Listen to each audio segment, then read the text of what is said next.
Hello viewers, আসসালামু আলাইকুম। সবাই কেমন আছেন? আশা করছি সবাই অনেক ভালো আছেন। আমরা আল্লাহর রহমতে ৭ দিন অনেক আনন্দের মধ্যেই কাটিয়েছি। ছোট দেবরের বিয়ে ছিল, বিয়ে খাওয়া শেষ। এখন হচ্ছে ঢাকার উদ্দেশ্যে রওনা দেব। বাচ্চারা ঘুমিয়ে আছে, আমি হচ্ছে ওদিক দিয়ে তাড়াতাড়ি করে রেডি হয়ে নিচ্ছি। তো রেডি হয়ে হচ্ছে বাচ্চাকে স্কুলে ভর্তি করেছি। ঢাকাতে পড়ানোর প্ল্যান আমাদের দুজনেরই, এই জন্য হচ্ছে তাড়াতাড়ি করে হচ্ছে আমরা চলে আসতেছি। আবার স্কুলের ক্লাসগুলো মিস যাচ্ছে। তো ওদিক দিয়ে হচ্ছে ভোরবেলা সকাল ৬টা বেজে গেছে, যার জন্য হচ্ছে গাড়ি চলে আসবে। তো তাড়াতাড়ি করে আমরা হচ্ছে বাচ্চাদেরকে রেডি করে নিয়ে ঘুম থেকে উঠিয়ে চলে আসতেছি। তো ওদিক দিয়ে হচ্ছে আমার বড় ননদ হচ্ছে বাচ্চাদেরকে নুডলস রান্না করে দিচ্ছে, আর ছোট যাও হচ্ছে বিদায় দিচ্ছে জানলা খুলে যে বাই বাই। তো আমি হচ্ছে একদমই রেডি হতে পারি না, খালি কোনো মতো গোছানো একবারে যেভাবেই ছিল সেভাবে জাস্ট ব্রাশটা করেই হচ্ছে বেরিয়ে চলে আসতেছি। একদম অগোছানো, দেখেন রাস্তায় একজনও মানুষ নেই। তো রাস্তা এই যে এটা হচ্ছে বাড়ি থেকে বের হয়েই রাস্তা, আমাদের বাড়িটাও হচ্ছে একদম বাজারের ভিতরেই, খুব ভালো একটা ইসের মধ্যে, শহরের চাইতে কোনো অংশেই কম না। তো যাই হোক, বাচ্চাদেরকে মানুষ করার জন্যই হচ্ছে শহরে আসা।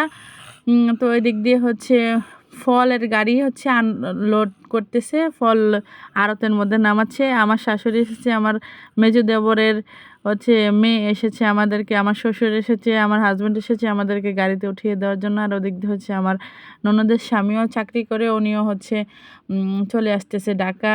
তো হচ্ছে এই যে একটু ভিডিও শট করে নিলাম। তো আমরা হচ্ছে, আমার এমনিতে অনেক ভালো লাগে সব কিছুই শেয়ার করতে। এদিক দিয়ে হচ্ছে সকাল সকাল বাচ্চারা, শীতও আছে, বাচ্চারা হচ্ছে ঘুমিয়ে যাচ্ছে। এমনিতে ওদেরকে ঘুম থেকে উঠেই নিয়ে আসলাম। তো আমার আজকের ভিডিওটা আপনাদের মাঝে কেমন লেগেছে কমেন্ট করে জানাবেন। আমার পেজের পাশে থাকবেন এবং হচ্ছে লাইক কমেন্ট শেয়ার করবেন যদি কারো ভালো লাগে। তো এই যে ভোরবেলা হচ্ছে, আর আমার আনন্দবোধ থেকে, আর আল্লাহ আমাদেরকে যেই হালে যেই অবস্থানে যেভাবে রাখে সেটাই আলহামদুলিল্লাহ, সেটাই শুকরিয়া আদায় করা অনেক ভালো আমি মনে করি, যেটা এজ একজন মুসলিম হিসাবে। তো দিক দিয়ে হচ্ছে আমরা ঘাটে চলে এসেছি। তো এই ঘাটের ফেরিটা যদি আমাদের অঞ্চলের ওদিকে যদি ব্রিজ হয়ে যেত, তাহলে আমাদের ওই অঞ্চলের মানুষের জন্য যাতায়াতের জন্য অনেক সুবিধা হতো। যেমন এখন পদ্মা সেতু হয়ে গেছে, ওই দিকের মানুষের যাতায়াত অবস্থা অনেক ভালো হয়ে গেছে, ফেরির জন্য আর অপেক্ষা করতে হয় না। তো এনিওয়ে যাই হোক, উপরওয়ালা যখন চাইবে তখনই হবে ইনশাল্লাহ। তো দুদিন আগে হোক পরে হোক, যদি ফেরিটা হয়ে যায় তাহলে অনেক ভালো হয়। তো দেখতে দেখতে হচ্ছে ব্যস্ত ঢাকায় চলে আসলাম। এদিকে হচ্ছে কচুগুলো প্রসেস করে একদম সিদ্ধ করে তারপর হচ্ছে ফ্রোজেন করে রেখে দেবো। পরবর্তীতে হচ্ছে ইলিশ মাছ আনলে রান্না করে খাবো, আপনাদের মাঝে শেয়ার করব।